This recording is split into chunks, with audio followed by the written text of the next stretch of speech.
Okay. So today myself Apurupa Gohar, today I have to discuss on again bioinorganic chemistry reference book question. Okay. So there the question are very important. They are very vital to for any type of exam like CSI, NET, GATE, so on. So now I have to start with this. Okay. तो आज हम reference book question solve करेंगे bio inorganic chemistry को लेकर. ठीक है. Okay. तो पहले हम स्टार्ट करते हैं. ठीक है. The first question, transition metal present in vitamin B12. Vitamin B12 में कौन सा ट्रांजिशन मेटल यूज होता है? The transition metal that should be are present in vitamin B12. First option Fe iron, option B copper, option C cobalt, option D magnesium. What is the answer? Time start now. क्या हो सकता है? Sorry.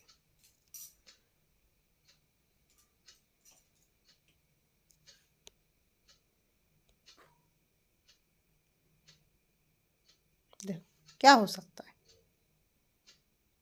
देखो आपका option देखकर ही आपको पता चलेगा. देखो आपका जो मैग्नीशियम होता है वो कहाँ पर होता है? क्लोरोफिल. ठीक है.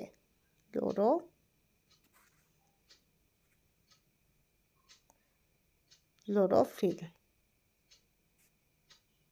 ठीक है. आयरन जो होता है वो हीमोग्लोबिन, मायोग्लोबिन, साइटोक्रोम यहाँ पर मिलता है. ठीक है. तो haemoglobin, myoglobin, cytochrome ABC, cytochrome P450 वहाँ पर आपका आयरन मिलता है. कॉपर जो मिलता है वो आपका हिमोसायानिन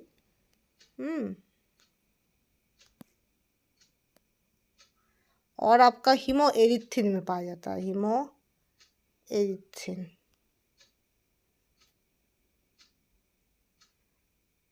ओके. हीमोसायानिन और हीमो एरिथ्रिन में पाया जाता है. ठीक है. तो आपका आयरन नहीं होगा. आयरन कभी भी विटामिन B12 में पाया नहीं जाता है. आयरन मेनली रहता है haemoglobin, myoglobin, cytochrome ABC and cytochrome P450. Okay. इसको छोड़कर भी फेरिटिन, ट्रांसपेरिटिन, सिडरोफोर, हीमोसिडेरिन वहाँ पर आयरन मिलता है. Okay, so iron are found in hemoglobin, myoglobin, cytochrome ABC, cytochrome P450, ferritin, transperatin, hemosiderin, siderophore. Iron can be there. Okay. Copper mainly found in hemocyanin and hemoerythrin. Okay. Magnesium found in chlorophyll. Okay. But cobalt is found in vitamin B12. Vitamin B12 means cyanocobalamin.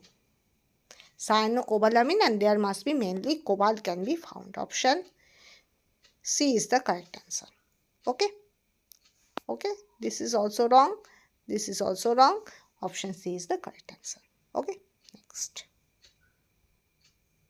Are you guess this? Okay.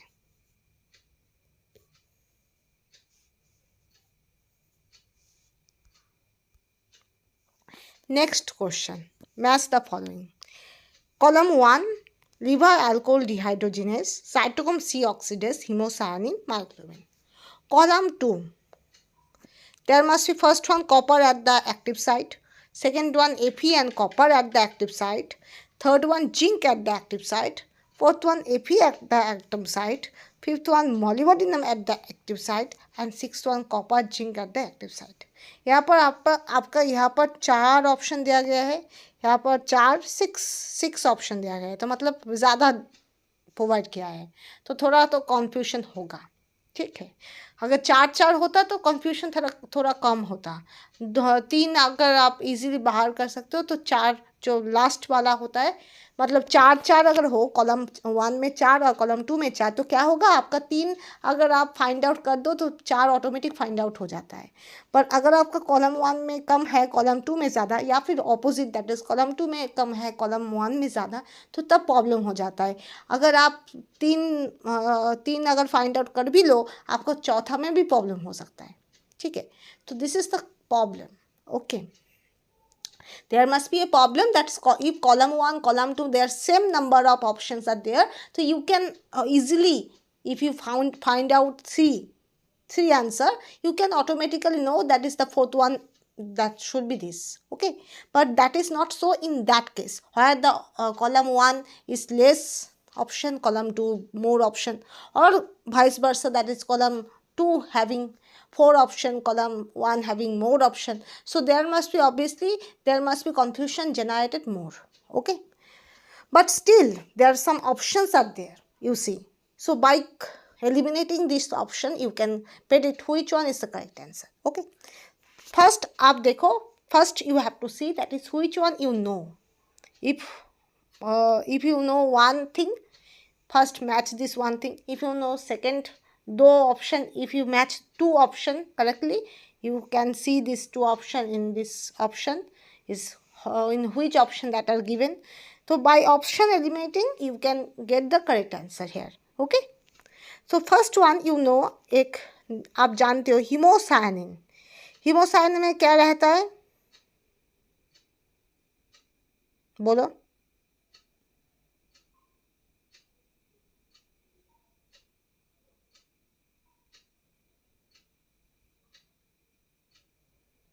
Haemocyanin में copper रहता है. ठीक है, haemocyanin में copper रहता है, copper. तो R1 कहाँ पर है, यहाँ पर ऑप्शन ना करेक्ट नहीं है, गलत है. तो यहाँ पर आपका R1 यहाँ पर है, यहाँ पर है, तो ये दोनों तो नहीं होगा. ठीक है, हीमोसायनिन में कॉपर ही रहता है. ठीक है, मायोग्लोबिन में क्या रहता है, Fe रहता है. ठीक है, तो मतलब S4. ओके, S4, ये दोनों में भी S4 ही है. अब फिर से आपको देखना पड़ेगा लिवर अल्कोहल डिहाइड्रोजिनेस और साइटोक्रोम सी ऑक्सीडेस. ओके,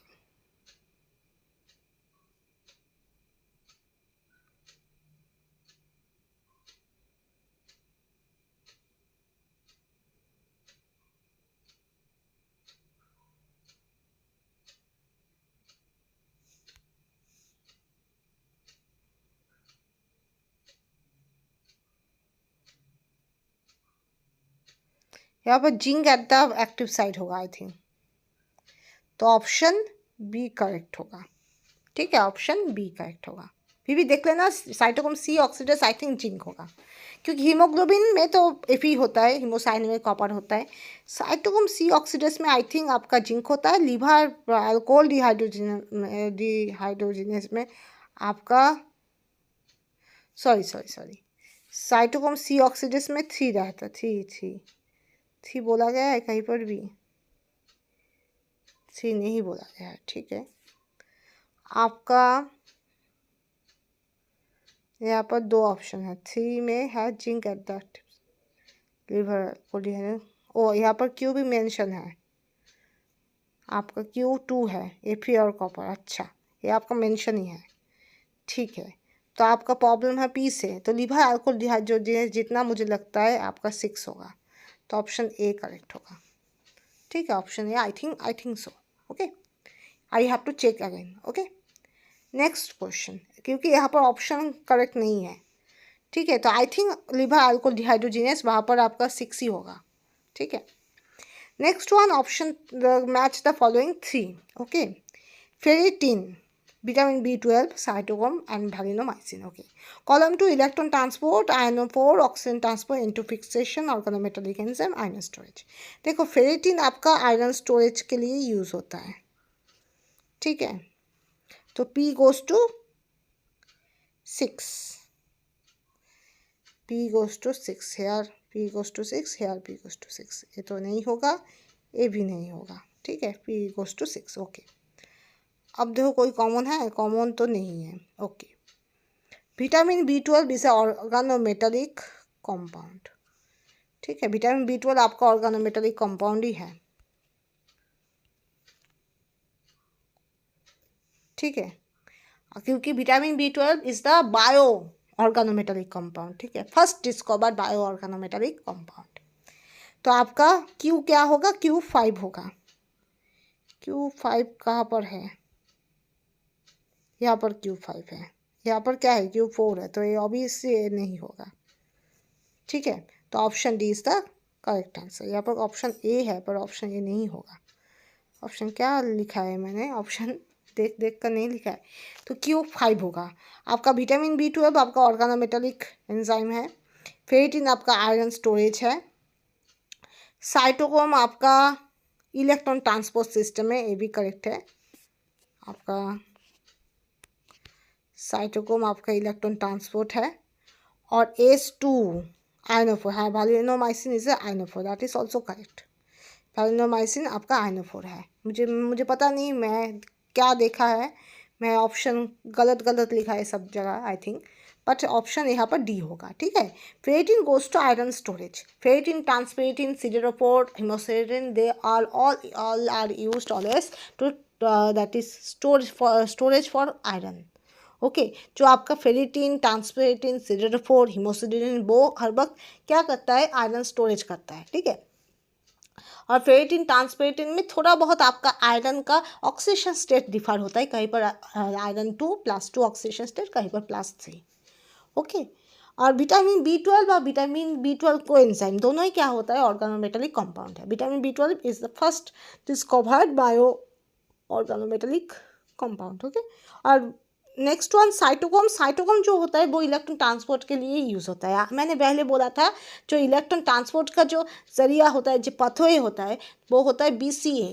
कैसे याद रखना, BCA कोर्स होता है ना, MBA, BCA, BBA, वैसे BCA। क्या BCA, साइटोक्रोम B से साइटोक्रोम C, साइटोक्रोम C से साइटोक्रोम A, उसके बाद O2 ट्रांसपोर्ट होता है, ऐसे ऐसे, ठीक है। सॉरी ऐसे ऐसे इलेक्ट्रॉन ट्रांसपोर्ट होता है O2 में, ठीक है।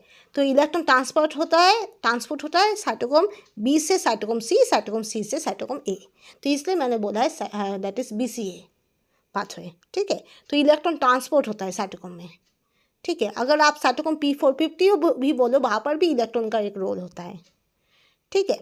क्योंकि आपका ऑक्साइड जो ऑक्सीजन होता है वो आपका आई थिंक पेरोक्साइड या सुपर ऑक्साइड, किसी में मुझे कन्फ्यूजन होता है तो पर आई थिंक पेरोक्साइड में कन्वर्ट होता है, ठीक है, मैं देख लूँगा। पर आपका क्या होता है, इलेक्ट्रॉन ट्रांसपोर्ट का एक रोल होता है साइटोक्रोम वाला जो BCA और साइटोक्रोम P450 में, ठीक है। और वैलिनोमाइसिन वो एक आयनोफोर है, ठीक है, याद रखना वो एक आयनोफोर है, ठीक है। नेक्स्ट क्वेश्चन पहले देख लो, अगर लगे तो आप स्क्रीनशॉट भी ले लेना, ठीक है। नेक्स्ट वन,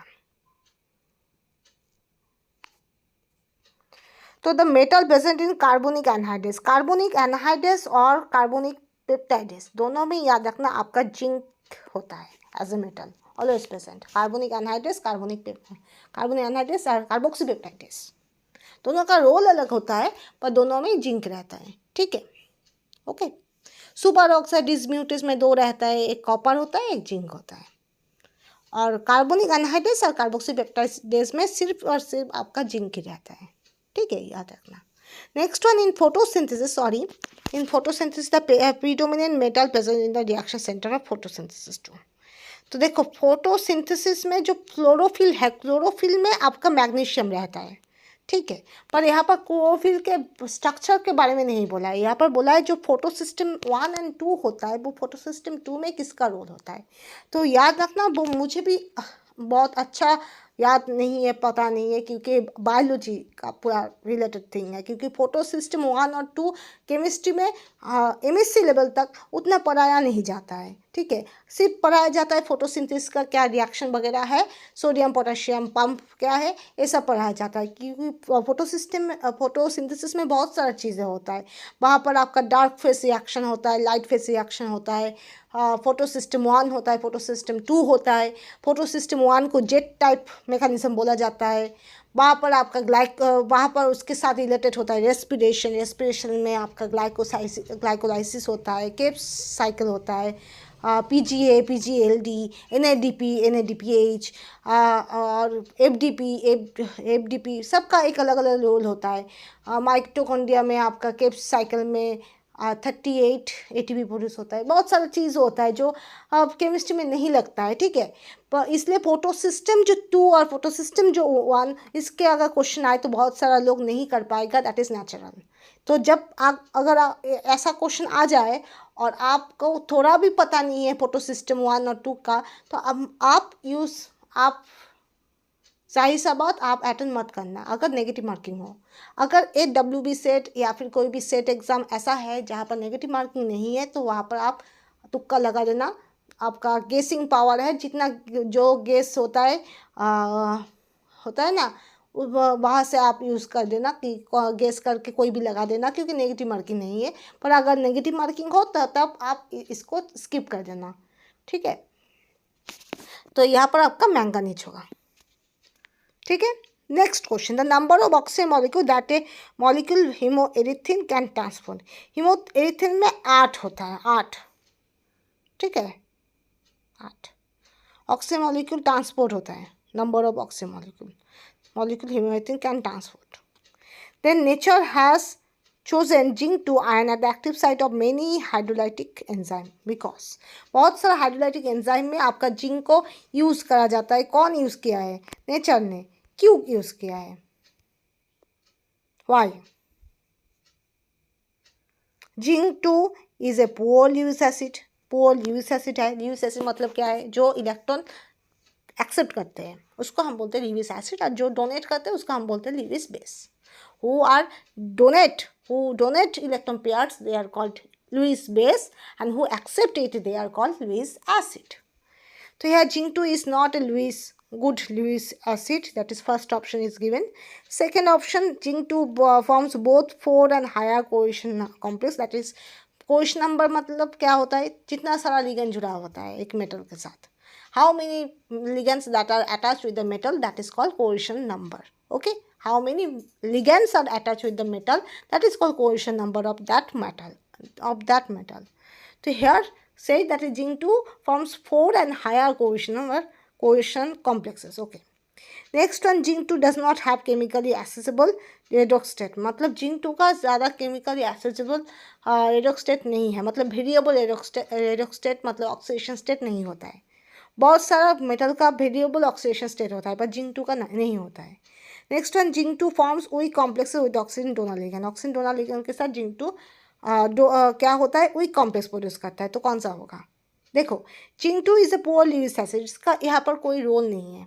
आपको देखना ही नहीं है कि जिंक 2 आपका ल्यूइस एसिड हो या नहीं हो, यहाँ पर कोई रोल नहीं होता है। Next one, zinc 2 both 4 and higher cohesion number, इसका भी कोई रोल नहीं है, ठीक है।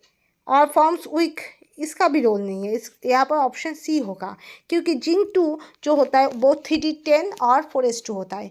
तो वो कभी भी क्या करेगा? हाईएस्ट आपका 4s2 इलेक्ट्रॉन ही बाहर करेगा। वो 4s1 भी इलेक्ट्रॉन बाहर नहीं करता है ज़्यादातर केस पे।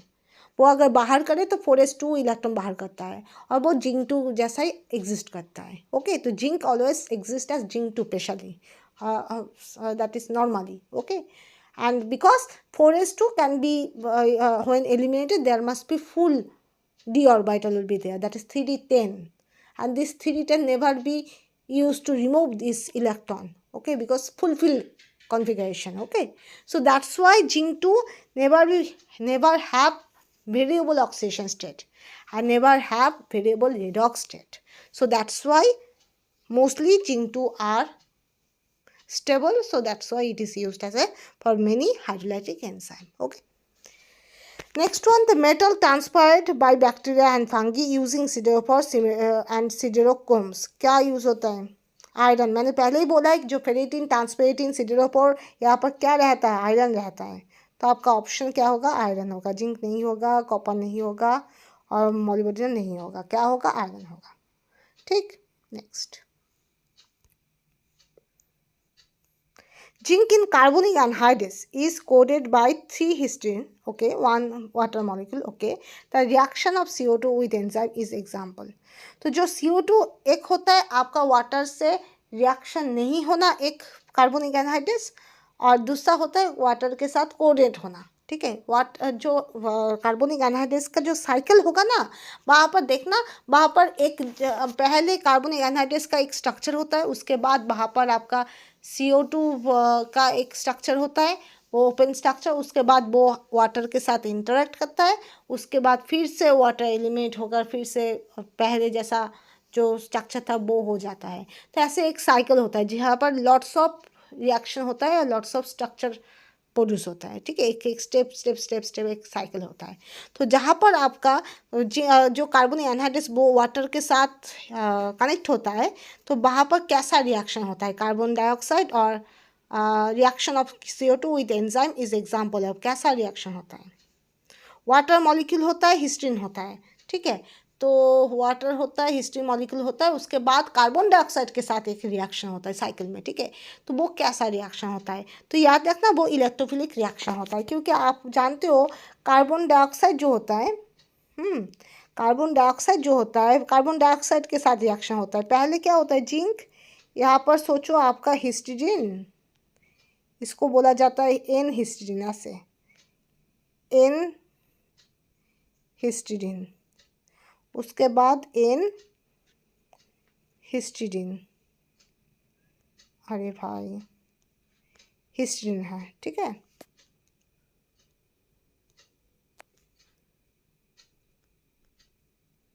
हिस्टीडीन यहाँ पर होता है OH2, ठीक है। तो वो OH2 कभी कभार की होता है, सॉरी, वो OH2 क्या होता है, हाइड्रोजन, एक हाइड्रोजन दे देता है, देकर OH माइनस हो जाता है, क्या होता है, OH माइनस हो जाता है। OH माइनस की तरह भी वो एग्जिस्ट करता है। तब क्या होता है, वो CO2 को, वो CO2 को अटैक कर देता है, ठीक है, ऐसे अटैक करता है। तो जब भी अटैक करता है तो क्या अटैक करता है, कैसे अटैक करता है, जो CO होता है वो क्या होता है, वो पॉजिटिव सेंटर होता है, और carbon oxygen is del negative, ठीक है। तो ऑब्वियसली क्या होता है, कार्बन डेल पॉजिटिव होता है, ऑक्सीजन डेल नेगेटिव होता है, तो एक पॉजिटिव सेंटर में अटैक हो रहा है, ठीक है। तो जब भी कोई पॉजिटिव सेंटर में अटैक होता है उसको हम बोलते हैं इलेक्ट्रोफिलिक एडिशन बोलते हैं। CO2 को आप ऐसे भी कंसिडर कर सकते हो, इलेक्ट्रोफिलिक एडिशन होता है या नेगेटिव, इलेक्ट्रोफिलिक मतलब कोई पॉजिटिव सेंटर आकर जुड़ जाता है नेगेटिव सेंटर में ना, और न्यूक्लियोफिलिक में क्या होता है आपका, कोई न्यूक्लियोफाइल आकर जुड़ जाता है, ठीक है, nucleus loving group, nucleophile, negative charge. यहाँ पर तो मुझे लग रहा है न्यूक्लियोफिलिक एडिशन ही हो रहा है, ठीक है, मैं एक बार देख लेती हूँ, ठीक है।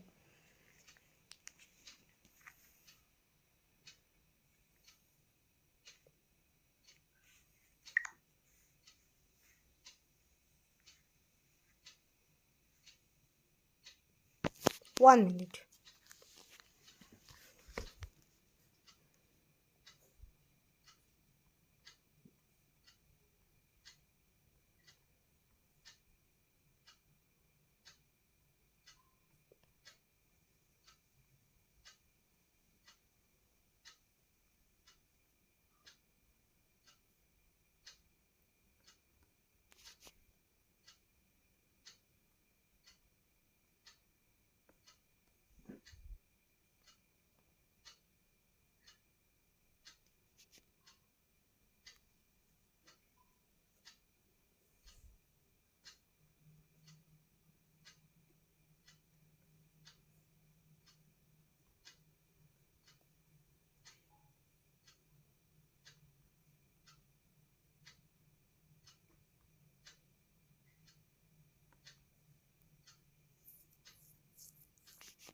निकोफिलिक अटैक होगा, इलेक्ट्रोफिलिक नहीं होगा। ये आपका नेगेटिवली चार्ज अटैक कर रहा है ना, अरे यार नेगेटिव, ये आपका नहीं होगा, ये निकोफिलिक अटैक होगा, ठीक है। देखो यहाँ पर भी आपका ऑप्शन गलत लिखा है, ठीक है, ये आपका निकोफिलिक अटैक होगा, ये नहीं होगा, ठीक है, क्योंकि आपका नेगेटिवली चार्ज कोई निकोफाइल जो OH माइनस है वो आपका निकोफाइल की तरह बिहेव कर रहा है, कहाँ पर अटैक कर रहा है, जहाँ पर पॉजिटिव सेंटर है, ठीक है। ये अटैक करने के बाद ऐसा होगा आपका जिंक इन हिस्टिडिन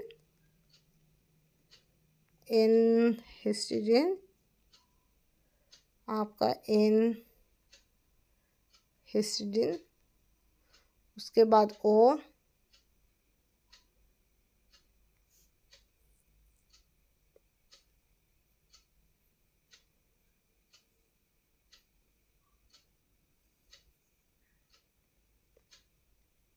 दे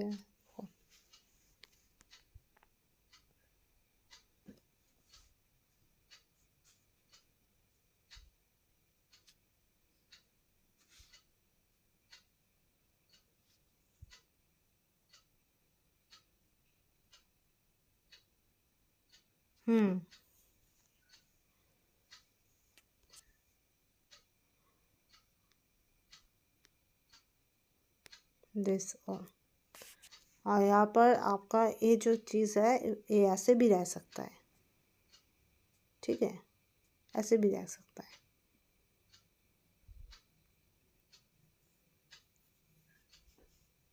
ठीक है, तो ऐसे आपका रहता है। Next one, in the absence of bound globin chain him group on exposure with O2 iron oxygen species क्या प्रोड्यूस होता है? हेमाटिन। हेमाटिन में स्ट्रक्चर कैसा होता है? ये तो आपका हेमाटिन का स्ट्रक्चर नहीं है, ये हेमाटिन में मिडिल कंपाउंड प्रोड्यूस होता है, ठीक है, पर actually this is not a हेमाटिन।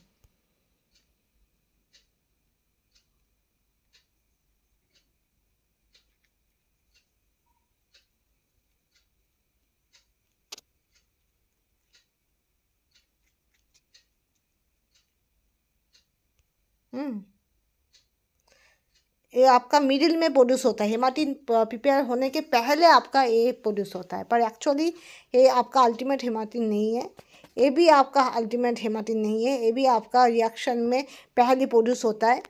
आपका हेमाटिन होगा ए, ऑप्शन ए, ठीक है, ये आपका करेक्ट आंसर, ये आपका नहीं है, गलत है। So thank you so much, आज के लिए इतना ही। Next I will discuss on that is reference book question on organometallic compounds. Okay, तो आज के लिए इतना ही, और जितना मैंने कराया आई थिंक यहाँ से इनफ है, ठीक है। थोड़ा बहुत आपको अनहाइड जो मैंने क्या बोला, कार्बोनिक एनहाइड्रेस में जो साइकिल होता है ना, वो स्टेप बाय स्टेप वो थोड़ा देख के जाना है, ठीक है। वहाँ पर आपका जो OH नेगेटिव है वो कार्बन डाइऑक्साइड में न्यूक्लियोफिलिक अटैक करेगा, उसके बाद एक कोएशन करके एक उसके बाद फिर से साइकिल प्रोड्यूस करेगा, अल्टीमेटली जो स्ट्रक्चर से आपका साइकिल शुरू हुआ था वो स्ट्रक्चर लौट कर फिर आएगा, ठीक है। So thank you so much, thank you.